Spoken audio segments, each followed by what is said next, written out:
Qué bueno que continúan con nosotros. Estamos en la entrevista central del Despertador. Vamos a conversar con el ex vicepresidente de la CDEE, actual presidente del Comité Técnico del Fideicomiso de Punta Catalina. Celso Marrancini está con nosotros. Agradecemos que haya aceptado la invitación al Despertador. Bienvenido. Gracias, buenos días. Sí, y nadie mejor que Celso Marrancini, coordinador, ¿verdad? Del sector eléctrico. No, el sector eléctrico no, de Punta Catalina. Sí, exactamente. No me lleven yo más allá de mi problema. Sí, pero bueno, para darnos su diagnóstico de qué puede la población esperar. Ya van, ¿cuántas veces? Desde noviembre del año pasado, las alzas de la tarifa eléctrica y además de la salsa, lo caro que está. A mí eso no me gusta tocar ese tema, pero porque definitivamente quien debe tocarle eso es al superintendente de electricidad. Pero sí hay que ser justos y hay que decir que eso es un acuerdo del pacto eléctrico en el Consejo Económico y Social, donde todo el mundo firmó. O sea, todos los partidos políticos, sin excepción, firmaron que había que subir la tarifa y se ha hecho un aumento realmente muy, pero muy lejos de lo que significa el aumento del petróleo. Pero de nuevo, yo quisiera que eso lo defendiera Rafael Velasco y no yo, porque a mí lo que me toca es hablar de Punta Catalina. Sí. Pero justamente por eso, en estos momentos en los que la población entera se está quejando por los incrementos de las tarifas eléctricas y no cesan los apagones, es que Punta Catalina está justo en el foco, porque es la planta eléctrica más importante, más grande, la que más genera energía, y sin embargo no se ha logrado que llegue al 100% de generación. ¿Cómo evalúa usted en qué momento Punta Catalina ya generará el 100% de la energía para la que fue realmente creada? Está generando el 100%. O sea, Punta Catalina es una planta que genera 706, 710 megas. Si usted entra ahora al sistema, está generando 710 megas. Pasamos 4 meses en la que una de sus... No pasamos 4 meses. Que la gente está muy pendiente de Punta Catalina, lo cual yo me alegro, porque Punta Catalina la pagamos todos nosotros. Ahora, Punta Catalina es una planta que todavía no se la ha recibido al consorcio. Eso quiere decir que hay puntos pendientes en el mantenimiento, en obras que no se terminaron. Por ejemplo, yo le voy a dar un caso. En la número 1 había un problema con la turbina, había un desplazamiento de la turbina que General Electric no había podido resolverlo. Paramos para el mantenimiento de largo plazo, porque eso es otra cosa. Hay que dar mantenimientos. El mantenimiento se había atrasado por falta de repuestos. Cuando nosotros llegamos, compramos los repuestos, hacemos el mantenimiento. General Electric hace el trabajo para que no haya desplazamiento del eje de la turbina y lo dejó peor cuando hizo el mantenimiento que como estaba anteriormente. Eso nos ocasionó 9 salidas. Ahora, se paró hace 2 fines de semana. Los técnicos nuestros le propusieron una salida, una forma de repararlo, porque ellos decían que había que parar la planta por 10 días. Encontramos una forma nosotros nunca hacemos un mantenimiento sin que esté quien vendió, caso de General Electric, caso del suplidor, porque están las garantías. Entonces, si nosotros hacemos algo fuera de lo que son las garantías, perdemos la garantía. Además, las plantas no se han recibido. Ahora, decir que las plantas no han generado para lo que fueron, no, ahora mismo usted entra y están generando 706 megas. Se cuestionó mucho sobre si realmente eran mantenimientos programados, porque de último minuto se estaban comprando piezas y también contratando servicios. De hecho, llovieron críticas sobre ese tema. Bueno, lo que pasa es que las piezas estaban atrasadas y hubo un mantenimiento que no estaba contemplado, porque no es inconcebible que a una caldera que apenas tiene 3 años haya que sustituirle tubos. Eso no estaba contemplado. Y tubos que debieron de tardar 2 meses en venir, nosotros lo conseguimos en 1 semana. ¿Y qué pudo haber pasado? Entonces, bueno, eso es algo que nosotros tenemos que discutir con el fabricante de la caldera, cuál es la razón de que algo que no debió de cambiarse en 8 años tuvo que cambiarse en 3. Ahora, yo creo que a veces no sé, yo entiendo el problema de Punta Catalina. Punta Catalina viene rodeada de todo este Nació asunto. controversial. Exacto, nació con el pecado original. Hay un informe de Punta Catalina que la gente nunca lo leyó. Ese informe decía que las plantas, la gente quería que nosotros dijéramos, ese es el informe donde yo fui parte de la comisión durante el gobierno del presidente Danilo Medina. La gente quería que nosotros dijéramos que había corrupción y eso no fue el mandato que a nosotros se nos dio.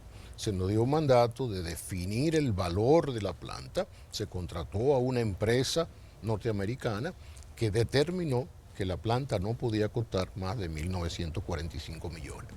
La planta terminó costando, por la razón que sea, yo no quiero entrar en detalle, si fue sobrevaluación, si fue que la pieza costaron más, no, 2.435 millones.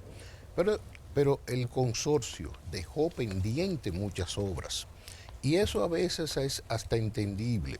Cuando la gente piensa que Punta Catalina es una plantica que cabe en este estudio, una bomba de Punta Catalina, un molino, no cabe aquí adentro. Entonces, es una central extremadamente compleja.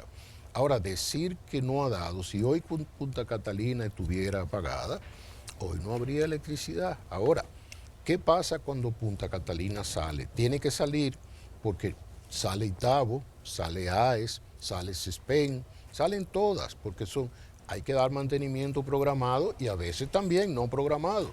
A veces nosotros andamos en nuestro vehículo que dice que le faltan 800 kilómetros para darle el mantenimiento y el carro se daña. Sí, pero si está generando, o sea, normalmente, entonces, ¿por qué ocurren tantos apagones? Porque no, nada más, aquí nos inundan la gente quejándose entonces, de los sectores y en el interior del país. Pero los apagones no se pueden circunscribir a Punta Catalina. Nosotros no distribuimos, nosotros generamos. Ahora, si hay otras generadoras fuera, porque solamente se mira cuando sale Punta Catalina. Es más, nosotros nos reímos muchísimo, déjeme decirle, pues esto es simpatiquísimo. Cuando sale Punta Catalina, inmediatamente nos llaman los medios de comunicación con todo el derecho, porque esa planta es del pueblo. Bueno, ahora, también este pueblo fue bombardeado con una propaganda de que Punta Catalina era la panacea si usted busca del sector eléctrico. Lo que yo dije durante todo el tiempo, yo siempre dije, es una importante inyección de energía, no es la solución de los apagones. La solución de los apagones va a ser el día que las distribuidoras disminuyan las pérdidas a una distribuidora normal en cualquier área. Entonces, Punta Catalina tiene que salir como cualquier otra planta. Hemos tenido inconvenientes, cierto, pero inconvenientes que no generamos nosotros. Inconvenientes que incluso en un momento tan difícil como el que se vive, donde no hay repuestos, porque hay una crisis mundial, cuando usted quiere comprar algo que usted necesita comprar en un mes, se lo ponen para comprarlo en 4. Entonces, realmente está funcionando, ha generado, pero no es la panacea. Busquen las declaraciones, incluso declaraciones mías también, porque en eso he sido tremendamente coherente frente a los que acaban con que Punta Catalina fuera a carbón. No, Punta Catalina tenía que ser a carbón porque no había gas. Si no se instalaba Punta Catalina, usted no iba a tener apagones, usted iba a tener prendiones, porque desgraciadamente esa era la única tecnología disponible con relación al combustible. Ahí es donde está todo. Entonces, hay mantenimientos, nosotros hemos dicho que todavía nos quedan ciertos ajustes, pero le digo, toda esta semana Punta Catalina ha estado generando 708 megas, a veces baja algo porque el centro de control no necesita la energía en estos días que ha habido medio un fresquito con lo de la lluvia, pero nos bajan, no lo bajamos nosotros.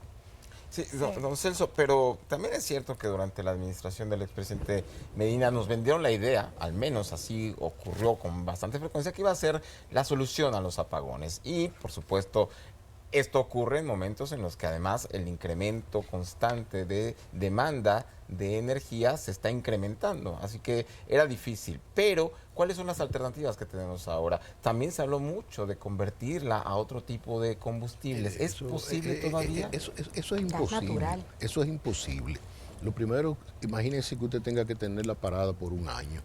Y segundo, no se vaya a un solo combustible, porque cuando se fue a construir Punta Catalina no había gas, pero ahora mismo hay escasez de gas. Si usted tuviera todo en un solo combustible, usted necesita una planta que contamine lo menos posible, porque todas las plantas contaminan, las de gas, los vehículos nuestros, las empresas nuestras, todo desarrollo industrial, desgraciadamente, contamina y uno tiene que mitigar esa contaminación. Ahora, que se vendiera en el gobierno del presidente Medina, ¿qué será la solución? Eso, yo no voy a entrar en esa discusión, pero yo siempre dije que no era la solución. Se va en camino a la solución. Ahora, sí hubo un error muy serio al sentarse en que eso era la solución, porque debió de haberse licitado otra planta, ya en ese momento sí de gas, en el 2018, para que esa planta estuviese ya prácticamente al ser inaugurada, y eso evite que cuando salga cualquier central, Punta Catalina, AES, Cepén, Pimentel, La Vega, la que usted quiera, Itabo, Barahona, la demanda y la oferta están prácticamente justas. Entonces, ese es un problema en el sector eléctrico. Las cosas no suceden de un día para otro. Hace falta una planificación, y cuando esa planificación se rompe, las consecuencias no son solucionables en corto plazo. Bueno, entonces con Punta Catalina nos vendieron lo que no era realmente aplicable en la práctica. Definitivamente. O sea, importantísima adición. Una planta excelente, una tecnología magnífica, todavía con aspectos que hay que terminar, porque hay cosas que se quedaron sin terminar. No se construyó un laboratorio, no se construyó un taller, no se construyeron las rejas apropiadas para evitar que los sargazos entren. Ahora ya terminamos ayer una de las entradas de agua la de Punta Catalina 2, nos falta construir la de Punta Catalina 1, pero cuando vienen los sargazos, ustedes no se imaginan, eso nos crea una crisis, porque tenemos que poner buzos a sacar los sargazos. Bueno, Punta Catalina siempre roba miradas. Ahora Sí. el Comité de Lucha contra el Cambio Climático ha sacado a colación un estudio en el que ellos han determinado o estiman que Punta Catalina también es asesina, que causa daños a la salud, calcularon que hasta los puede, muertos. incluso fuera del territorio nacional, afectar hasta provocar la muerte en seres humanos. Ayer salió un nuevo capítulo de que también Punta Catalina puede causarle daños cerebrales a los bebés, y ellos están pidiendo el cierre de esa mega obra cuestionada desde sus orígenes. Entonces, para que usted nos diga qué opina sobre estas estimaciones de ese estudio y lo que ellos piden del cierre.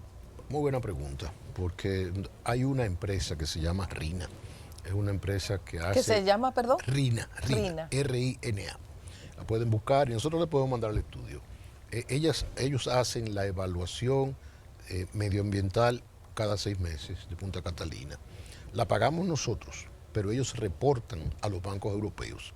Porque hay un financiamiento de los bancos europeos que, si nosotros no cumplimos con los parámetros medioambientales, no de la República Dominicana, europeos, y nosotros estamos muy por encima, o sea, el control nuestro es mucho mejor que cualquier central de carbón de las que están abriendo hoy en Alemania. Hablar de eso, y sobre todo ese estudio, el AWAS hizo otro estudio y dijo que eso era un estudio sin base científica. O sea, ellos no entraron, si entraron a Punta Catalina, entraron de noche. Porque yo creo que el que quiera hacer un estudio en Punta Catalina tiene las puertas abiertas. Pero nosotros nunca los vimos. ¿Y en qué se basaron entonces? Eso yo pregúntaselo a ellos. Luis Carvajal dijo aquí, explicó que ellos utilizaron un modelo, así como de estimación. un modelo virtual, así como aquel de Andy Dawaje con Punta Catalina, Me trajo que eso a para la un mente. competidor, como no había competidor de quién iba a ganar el concurso, diseñaron un competidor virtual. Entonces, parece que ellos han utilizado la metodología. La virtualidad. Sí, exactamente. Yo los invito cuando quieran. Pero eso alarma a la No, sociedad. indudablemente, pero usted alarma lo que usted debe hacer con algo científico. No una cuestión virtual. O sea, nosotros medimos lo que sale por las chimeneas. Nosotros hacemos trabajo social. Nosotros medimos el agua. Cómo entra y cómo sale. ¿El tema de la ceniza? El parque de ceniza es un manejo espectacular lo que hay ahora mismo. Los vamos a invitar a los medios de comunicación porque esas montañas que ustedes veían antes de ceniza, ya eso no existe. Las cenizas se van preparando de una forma excelente, se pone una capa de lonas de polietileno, las cenizas se van poniendo arriba, se compactan y se van haciendo en forma de una pirámide y se siembran de grama. Y eso queda, ahí no hay contaminación de ningún tipo. Y la idea nuestra, en un futuro, es muy cercano, poder vender las cenizas a las cementeras porque se usa como materia prima. De eso se ha hablado mucho. Sí. Bueno, se habló mucho de la contaminación de las cenizas. La gente en los alrededores de Baní nos reportaban, nos hablaban de que sentían. No sabemos si eso es Pueden real. ir cuando quieran y me llaman por la mañana. Indudablemente la ceniza no la puedo esconder, eso sí ve. Y les enseño cómo está el patio de ceniza. En un momento sí se pudo haber sido un peligro cuando era una montaña que no se había, estaba simplemente, se tiraba, no se compactaba, no había ningún tratamiento científico. Pero incluso la misma empresa RINA, parte de lo que tiene que dar es un reporte sobre las cenizas. Ambientalmente es una planta controlada.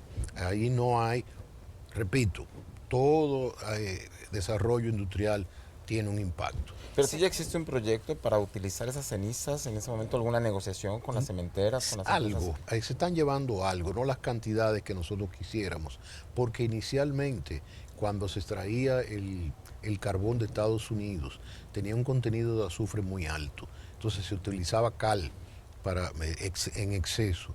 Ahora mismo nosotros estamos consumiendo el 40% de la cal que se consumía con el carbón americano, con el carbón colombiano, que es el que estamos comprando. Sí.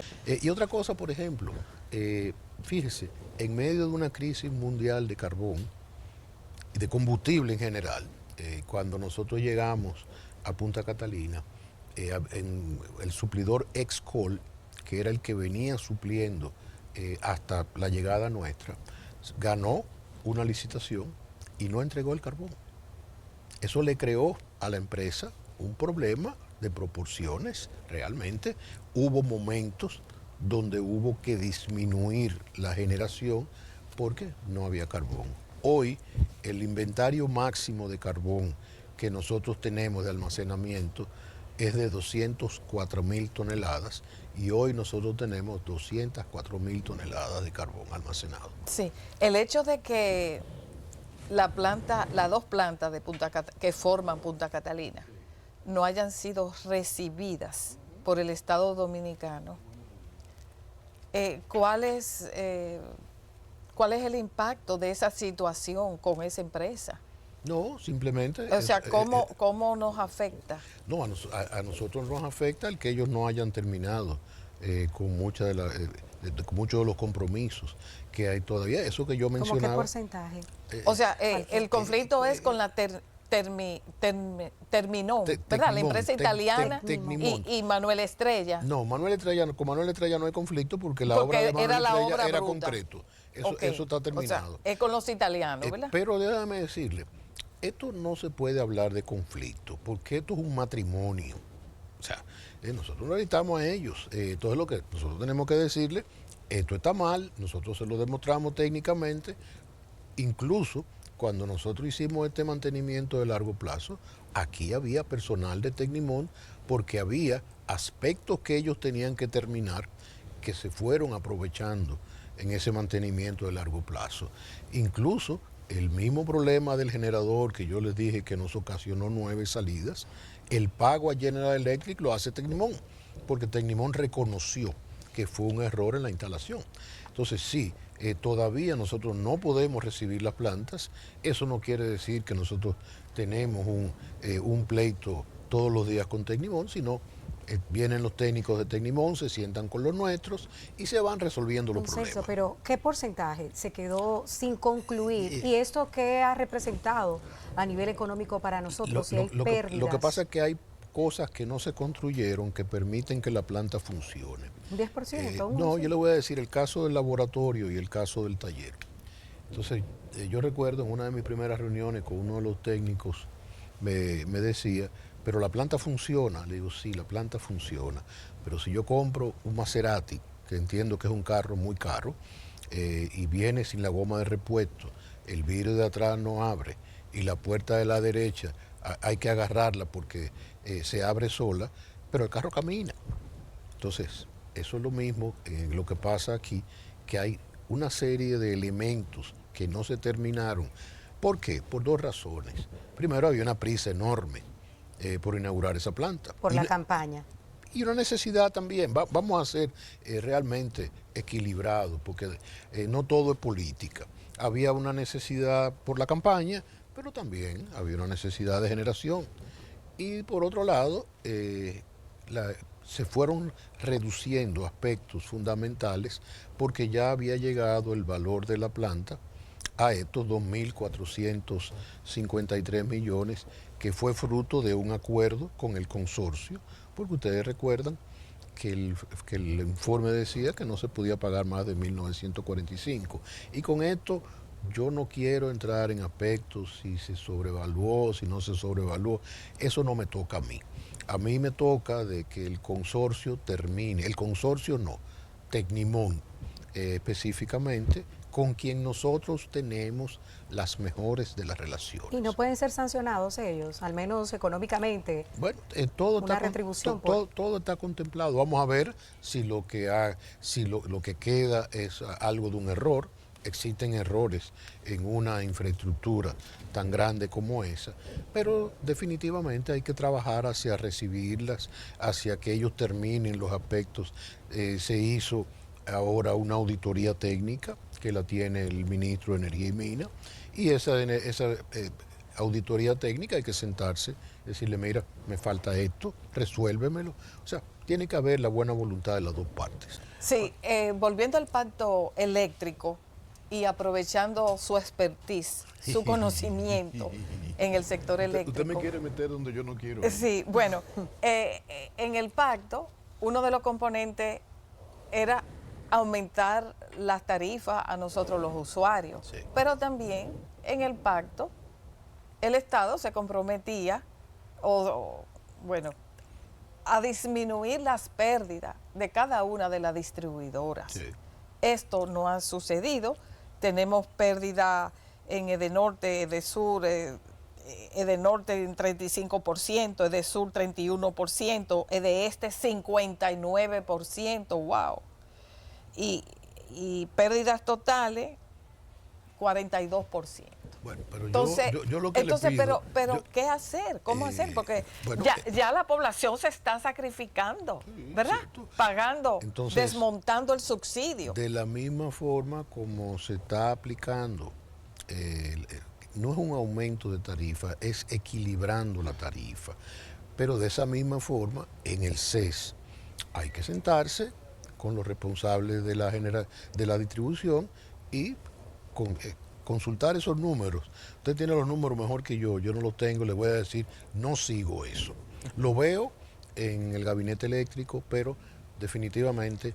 Pero esos son los números de los supuestos expertos que tenemos, y andan por las redes sociales. Por eso yo le digo que inviten a Andrés Atasio y lo sienten aquí y le pregunten de eso. El monte del subsidio nos está suicidando los bolsillos, porque la verdad más la inflación. Pero por ejemplo había recomendaciones anteriormente de unificar las EDES. ¿Usted qué opina? Porque tenemos 3 sedes, una nómina más cargada. No, mire, la nómina no está más cargada.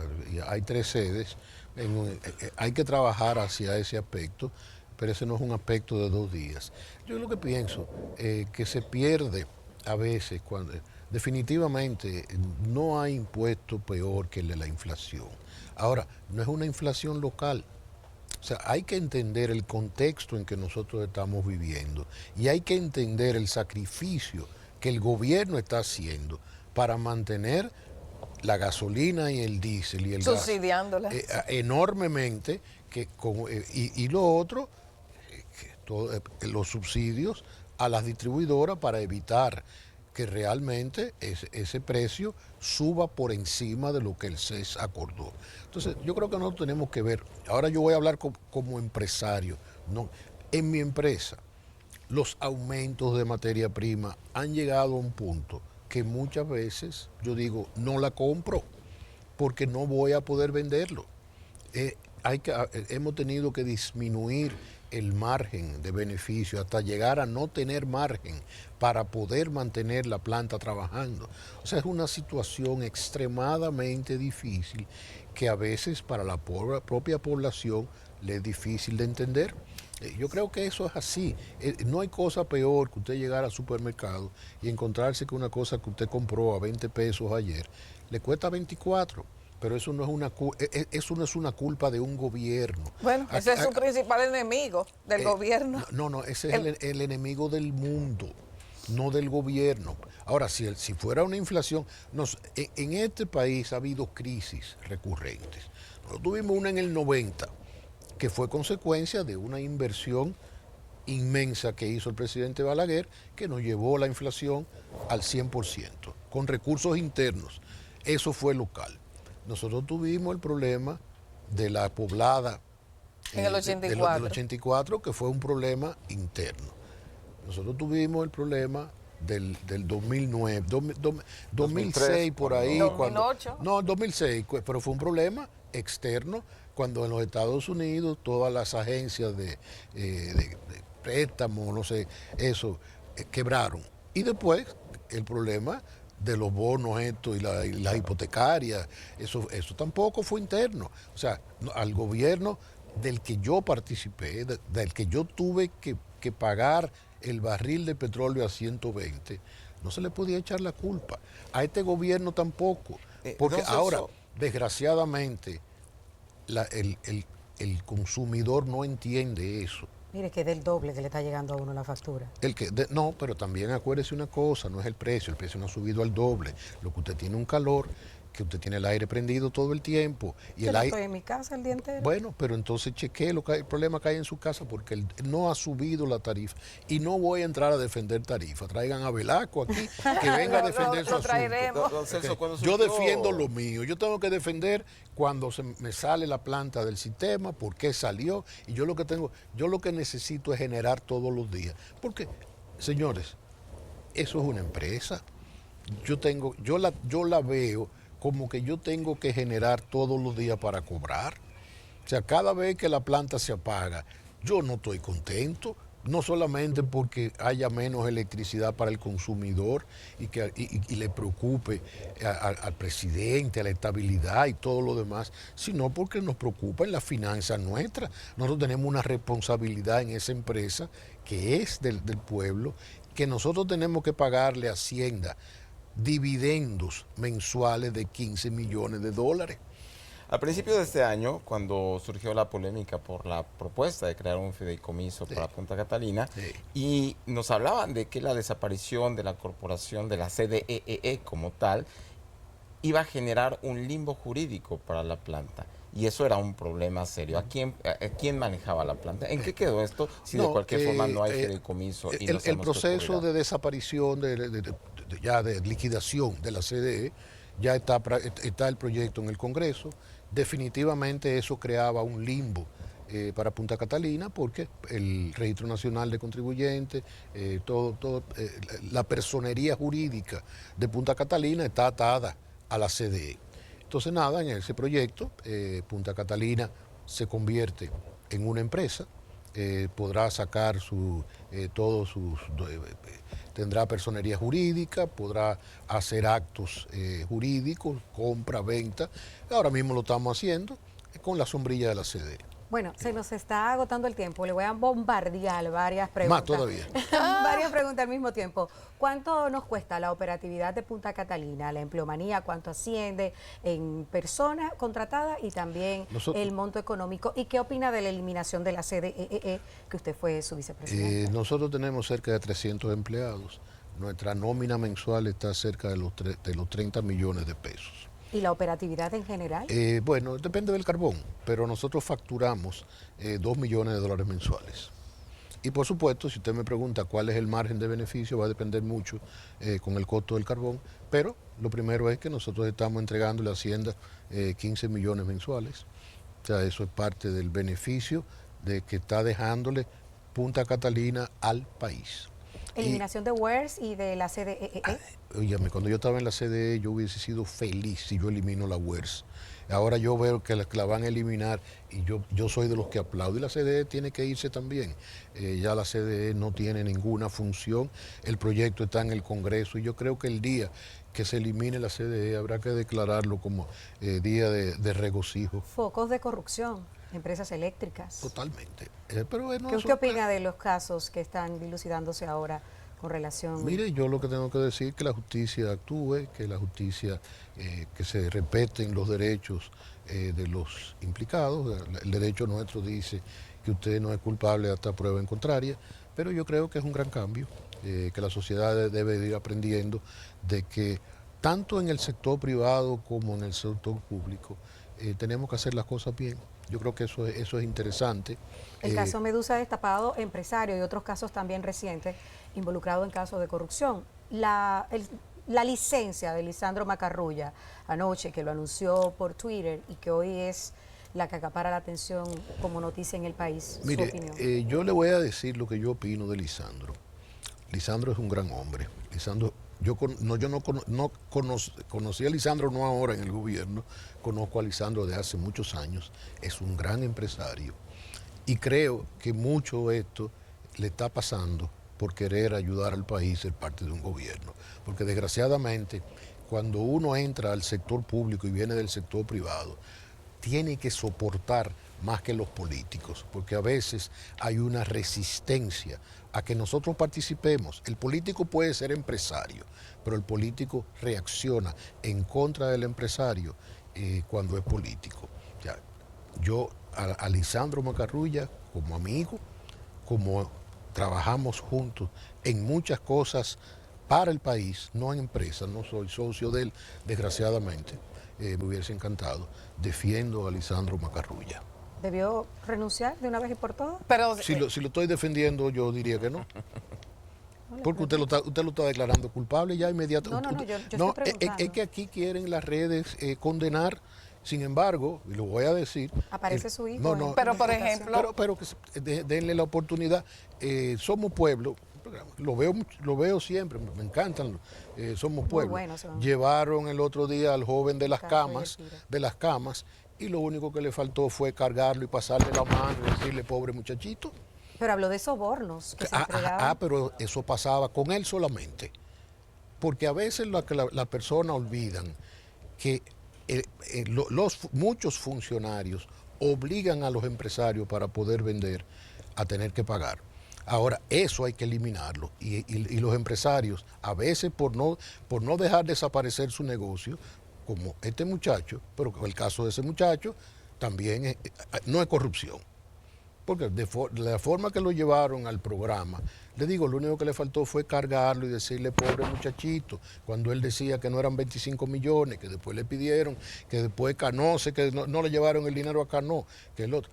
Señores, la corrupción es un mal entronizado en la República Dominicana. Por primera vez en la historia se está trabajando con eso. Ahora, no fusilemos en las redes antes de que haya un juicio. Porque definitivamente, si no, el país va a ir por un derrotero equivocado. Sí, don Celso, yo creo que nadie duda en este país que el señor Lisandro Macarrulla sea un gran empresario. Pero, ¿qué opina de los empresarios que al mismo tiempo hacen negocio con el Estado dominicano, Mire, a muchos beneficios. yo gracias a Dios Algunos no hago funcionarios. negocio con el Estado, entonces no puedo opinar sobre eso. Mi tipo de negocio, si tuviera que hacerlo, no lo haría. Ahora, gracias a Dios, yo le vendo al sector privado. Sí. Y hace muchos años, cuando yo empecé, cuando existía Pidoca, que muchos de los que nos están viendo no saben lo que era Pidoca.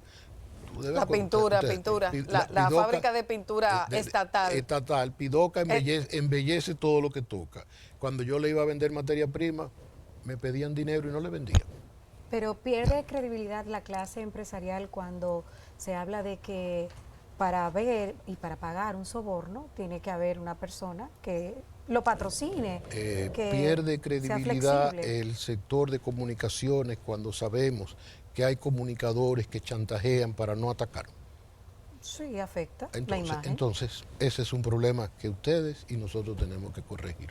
Ese es el trabajo que nos corresponde como país. Porque el chantaje no es solamente de un funcionario a un empresario.